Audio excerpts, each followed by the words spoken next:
Hello friends, welcome. Friends, today we are going to talk about a very important topic, and the plan is to take you through an article which I wrote yesterday which analyzes the tariff sustainability of the Indian telecom sector. Now friends, why tariff sustainability for the Indian telecom sector is so important? The reason is that we have heard many of the operators talking about that the tariffs that the Indian consumers today are experiencing are too low and they need to be raised. Now there are some operators like Vodafone Idea, they are looking for a tariff hike because if the tariffs are high, their business viability also going to be improved.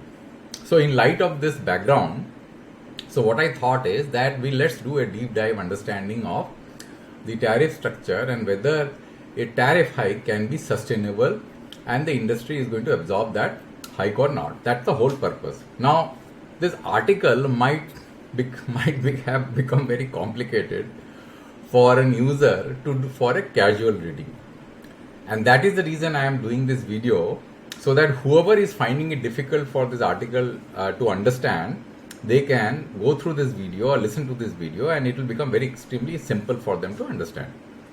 So while I have done this article, I have made some basic assumptions. So I will take you through those assumptions also, and it will be extremely clear what I have done. Now friends, fortunately the TRAI on a regular basis gives the financial data of the operator segmented by circles. So that financial data includes gross revenue, applicable gross revenue, adjusted gross revenue, license fee, spectrum fee, right? So these numbers are quarterly basis TRAI will post on their website. Now, unfortunately, this is a blended number. It does not dissect between rural and urban revenues. And for us to do a real deep dive analysis, we need to segment the revenue into two pieces. So how do we do that? So that is where, a data which was recently published by the Ministry of Statistical Organization, NSSO, came very handy. So I'll take you through this report. If you look at this report, you'll find that this report was announced, came out in February this year, and this is a very interesting report. So this is called Household Consumption Expenditure Survey of 2022-23. So what this data contains? This gives you an average consumption of households, both rural as well as urban. So I'll just show you certain terminologies that they have used. So you will see that in this report they have used a terminology called monthly per capita consumption. Now monthly per capita consumption is a consumption of household and various line items which they have identified. Now I'll show you the line items which they have identified. Like you see that they have identified the various item groups like cereals, pulses, sugar, and then there are various food items that they have identified, and then they have also identified non-food items. And then based on the segmentation and the survey questionnaire which was responded by the households, they have been able to ascertain how much percentage of the spend of the total consumption is on food item and how much is going to be on non-food item. And if you look at within the non-food item, there is one line item which is called consumer services excluding conveyance. So I presume that the spend on telecom sector will fall under this category, because if you look at the other items like pan, tobacco, fuel, light, education, medical, conveyance, miscellaneous good, rent, taxes, clothing, durable goods, these do not fall under this category. So this is only one item which I could identify which falls under this category. So we should be focusing on this particular item. Now, you find that this item, the share of the total aggregated consumption percentage has been listed out here. So this is an aggregated number for rural as well as urban. But we can't be working only on this number, because there are different classes of people which will have different spending capability, because you can't just go with the final aggregated number which is given like 3,773 and 6,495 for urban. So this is the average number. So there are many things which we have to do and extrapolate for us to get a very clear understanding as to how the tariff hike is going to impact not only the operators, but how the various segments of the consumer, both in rural and urban, is going to be impacted. Now, before I take you through the analysis, I would like to basically tell you that this report has got two different parts, two different sections. One is a section with imputation, another is the section without imputation. So what is imputation? Imputation is the market value of those items which actually are granted free of cost. Because when you are making a calculation of the spend, which includes items which are given free by the government, that does not give you a very clear understanding as to what is the actual spend, because there are certain items which are given free by the government. So what I have done is that I have taken the section of this report for analysis which includes item where the free items actually have been calculated based on market price, basically with imputation. So that is the part 2 of this report. So now I have given the report, and we can refer to this report as we go through this analysis. So let's go straight to the analysis. Now, if you look at my article, you will find that I have given steps. Step 1, step 2, step 3. I have calculated each and every step. And then finally I have done a conclusion. So what I am going to do is I am going to take you through my Excel calculation to show you that how this steps working has been accomplished, which will give you a very good understanding as to, because these are picture pasted, right? So you can't really put your mouse here and see how the formula is looking here. You have to read through, and sometimes you might find it very confusing. So let's go straight to the Excel sheet.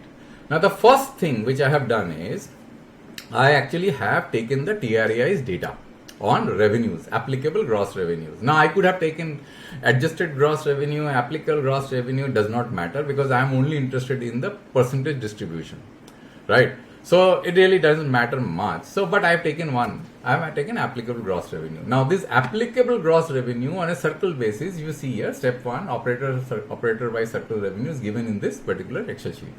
And this is a distribution of revenue, but this distribution of revenue has both urban as well as rural blended, so it is not going to be much useful, because I will not be able to segment urban and rural using these numbers. But I have to segment the revenues which are emanating for the various operators by doing some kind of extrapolation to figure out how much is the, like for example in Bharti, in Andhra Pradesh, the total revenue for the calendar year 2023 is 8,190 crores, applicable gross revenue.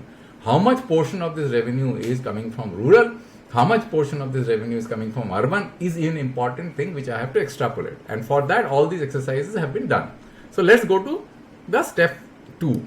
Now in step 2, what I have done is, I actually have gone to the report, and in the report, what the report does, if you look at this report, at the last page of this report and the end of this report, you will see that they actually have given how many households that they have surveyed. So they actually have surveyed these many households, and then they have estimated how many households are there, right, in the various states, in both rural as well as urban. Now using this data, what I can do, I can, so if you look at this particular chart, what I can do is I can use this data to able to calculate a percentage, means what is the distribution for rural for Andhra Pradesh and for in urban for Andhra Pradesh. How did I do that? So what I have done is I have basically marked the LSAs corresponding to a particular state. Now the LSAs, which is the license service area, does not really map one-to-one with the states. So what I have done is that, for example, Andhra Pradesh and Telangana have been marked as AP. So when I do a calculation, when I do SUMF, so you will see that these numbers will get added up against a particular LSA. And then using these numbers, I can very easily calculate the distribution of rural as well as distribution of urban. So if you look at this formula, you will find that what is this? Rural divided by the total, which is rural plus urban. Okay. So this distribution is there.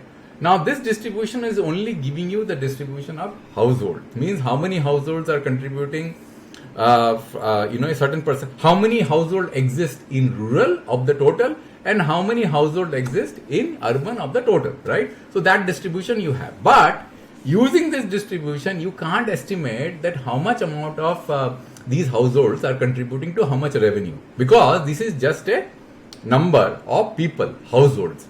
Now every household, both in rural as well as urban, will contribute different amounts, right? So that is what the next step comes. Means how do I estimate the amounts, the different amounts of the households, which is basically in this Excel sheet. So now we are coming to step 4. Now what is step 4? Now step 4 is what I've done is, because you have seen that the distribution is here. This is the distribution you saw, which I calculated here. Again, let's go to that particular chart. You see 61.2 and 38.8. So I come here and you see 60.1.2 and 38.8. So these are the distribution which is captured in this particular portion of this Excel sheet. Okay. Now what I have done is that, because I know both the rural and the urban MPCE, means the average consumption, I can calculate the blended consumption, right? The blended consumption is nothing but a weighted average. So if you just do a weighted average of this, you will basically come out with the blended consumption. So that is a very easy thing to do, because you know the household, you know that a particular household is contributing to how much, and how much is the population of a household in a particular segment. So you can very easily calculate blended.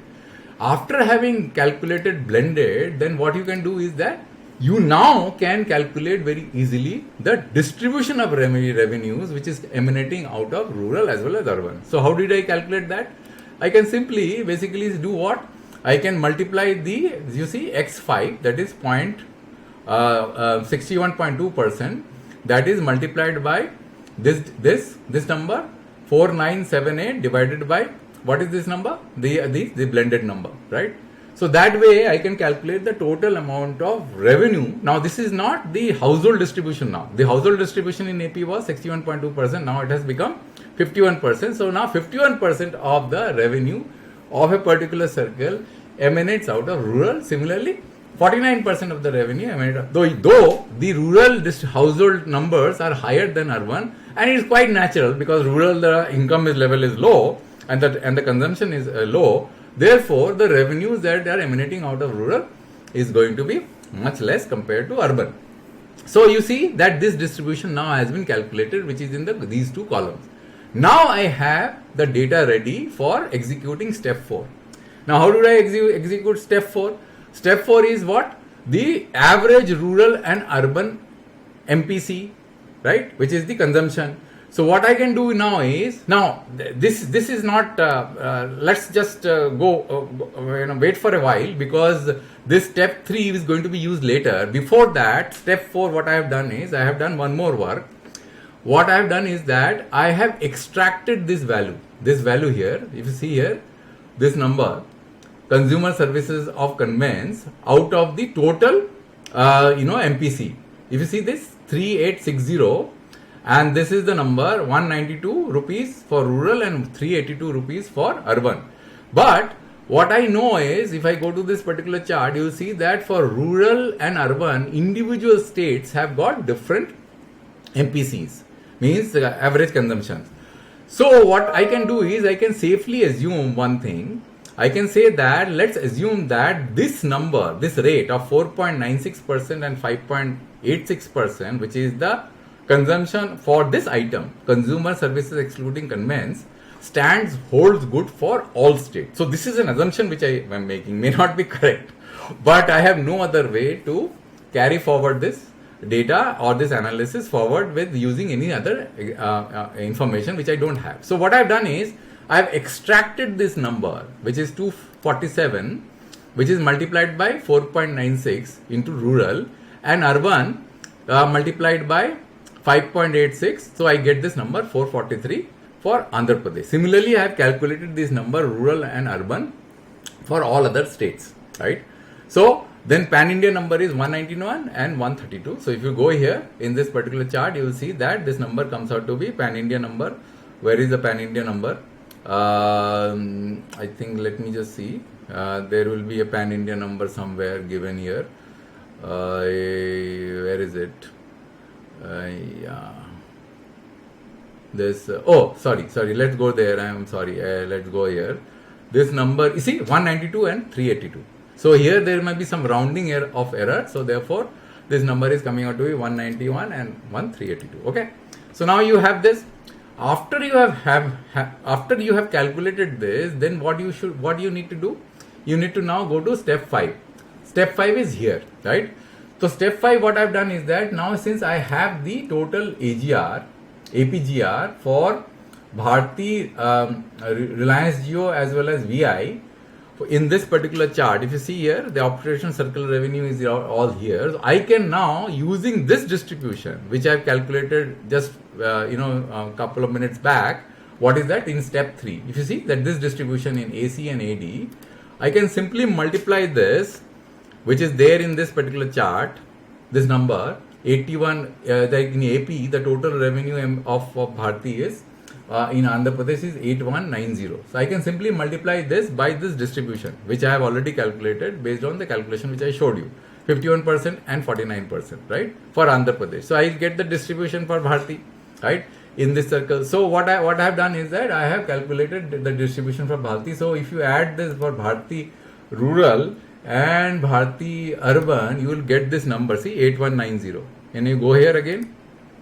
See, 8190. Can you see that? So that is how I have calculated the distribution of both for Jio, Vodafone Idea and Bharti for all the circles. Now here there is one more important assumption which I have made. What is the assumption? I am basically making an assumption that their network coverage is similar, which may not be true, right? Because one of the operators like Vodafone, you will find that they are more skewed towards urban. But this assumption is now becoming the worst case assumption. Because if a particular operator is skewed towards urban, then his ability to absorb tariff hike is going to be better. So if I am going to make an assumption that everybody is going to have a similar coverage, then this is going to be worst case for everyone. So the operator who has the largest coverage will have the maximum problem as far as absorbing the tariff hike, because he is going to be distributing his network in areas where the economic activity may not be good, right? Because it's quite natural that if you have a very large coverage, you will be extending your network in areas where the economic activity may not be good, because that will be your last option to go, right? Before that, you will definitely go in the urban areas. So therefore, it does not matter. So once you have calculated this number, then what I have done is that I have simply calculated a ratio. See, the ratio of the distribution of Bharti as far as urban is concerned and rural is concerned, because this number is now a percentage number. So it adds up to 100. Similarly, Jio, it adds to 100. Because what is my aim? My aim is to come out with a pan-India number, right, of MPCE for that particular line item, which is basically going to capture the spend on communication or other services, right? So once having done that, and I know these numbers are already I have extracted, it is very easy now to calculate the pan-India number. So what is this? This is a sum product of, like for example, Bharti for all segments. I'll come to these numbers also. So Bharti, you just multiply a sum product, do a sum product of this and this rural, right? So once you have done that, then you will have a pan-India number of 214 rupees spent, right, of which is basically aggregating all the circles for Bharti as far as rural is concerned, right? Similarly, RGO, the number is 211, and for Vodafone Idea the number is 227. Similarly, for the urban areas, the number is 426 for Bharti, 421 for Jio, and 434 for VI. So it very clearly points to the fact that the quality of spread of network for RGO may be better than Bharti, because its overall spend on that particular bucket of item is coming out to be lower.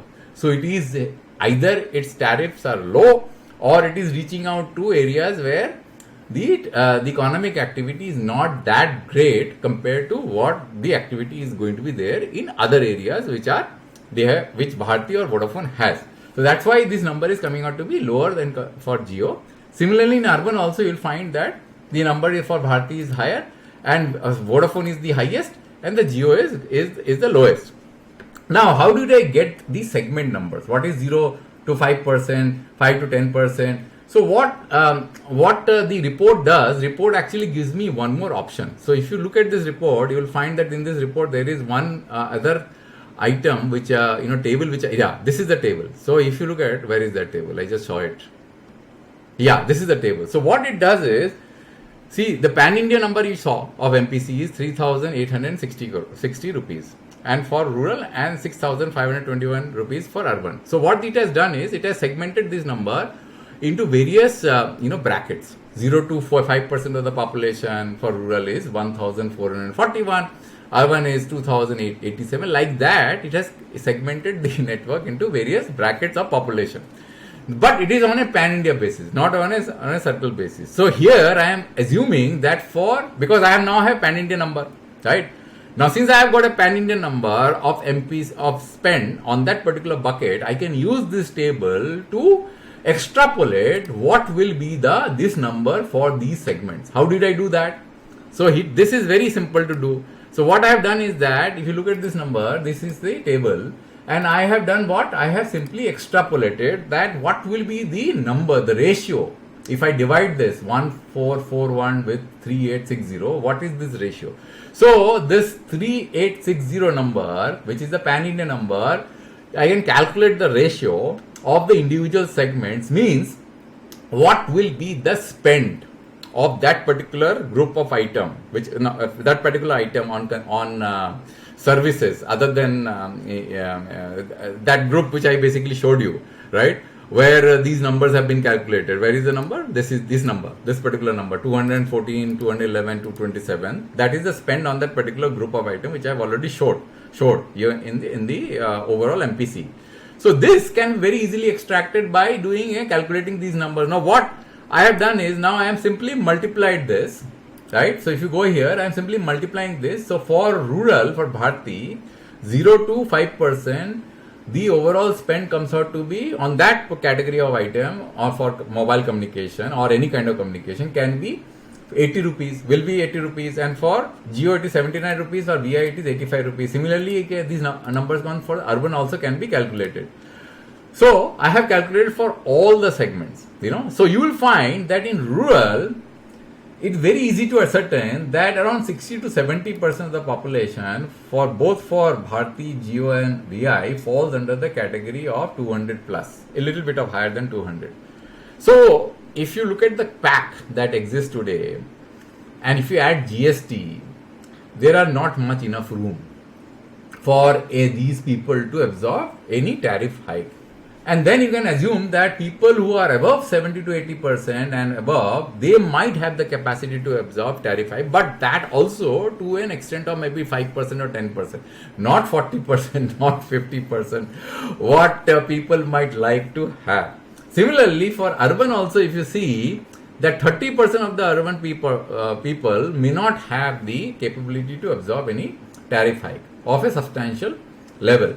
So the room for rural area may be between 70 to 100%, maybe that. So these numbers you can basically work and let me know what your feedback is. For urban, this number start from 30%. But there is one more important thing to notice is that since VI the numbers are higher compared to Bharti and Jio. So if there is a tariff hike, Vodafone Idea actually going to be benefited the most. It's clear from these numbers, right? So I think it kind of gives you a very good understanding as to where the situation is. Then I will do one more thing just to end this video, which will give you a little bit of understanding where the things stand. So I will just run a simulation and see and tell you how these numbers have changed over a period of time for the various operators on customer numbers, so that you can get a feel as to where the operator stands on the various segments, rural as well as urban. So if I run this simulation, you'll find that Reliance Jio is here with urban subscribers and the upper bracket is rural. So there is gaining more and more rural subscribers. Bharti was both urban and rural was higher. Then Vodafone Idea had a huge amount of rural subscribers like in the top part, and then the urban here. and their rural things are shrinking. See, the rural number is shrinking. BSNL, MTNL is out of question because they are off the race. Now you see that Vodafone Idea, the rural subscriber numbers are going down and down and down with time.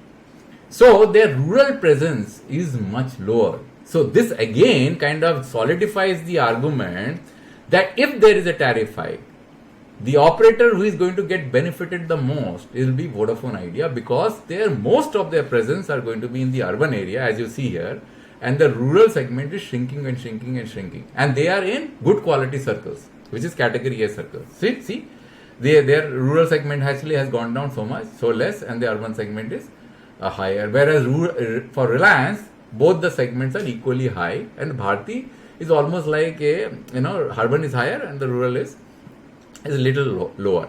So friends, I hope that you have understood this, and I think you now will be able to read my article in much better. If you find any holes in this analysis, do let me know, because this is what I have done. When I saw this and I was trying to extrapolate this and trying to do an analysis on deep dive tariff, I thought over it and saw that this is a very good way of extrapolating the numbers, because there is no other mechanism which is available, because we don't have the insight. The operators may have, but we don't have it, right? Looking from outside. Anyway, so I'll stop this video and I'll come back to you with a new video next time. Thank you very much.